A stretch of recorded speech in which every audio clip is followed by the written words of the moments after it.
magandang tanghali. Magluluto tayo ng ating ulam. Ayan, gulay tayo, gulay. Halo-halong gulay. Ayan, mayroon tayong kamatis, sibuyas, at cubes.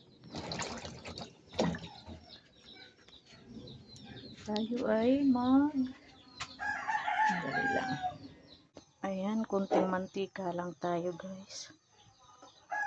Mag-isa lang yung natin, yung ating sibuyas at kamatis.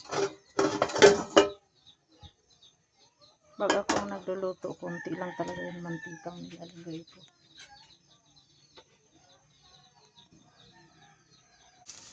Ilagay na natin ang ating gulay.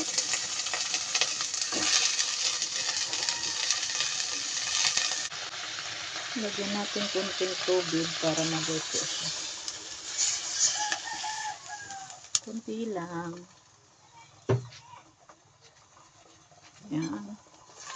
Nilagyan ko na rin yan ng konting asin muna. Yung mga konting pampalasa. Ayan, kumukulo na. Hinaluan ko lang to siya ng dried fish. Dilis. Ayan. Dilis yung hinalo ko. Malapit na tumaluto. Yung medyo matigas pa yung tawag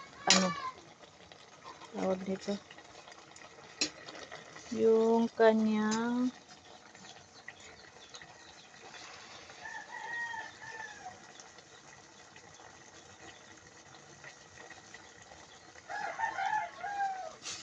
medyo matigas pa yung kanyang kalabasa. Ayun, takipan muna natin. Kunti na lang, guys. Medyo matigas pa rin yung niya, kalabasa niya. Kunting tigas na lang. Hindi rin kasi maganda pag matigas pa.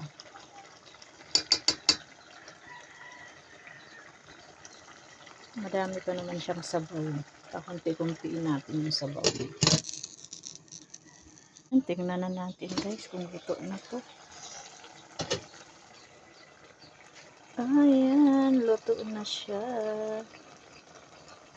Tayo ay mananghalian na.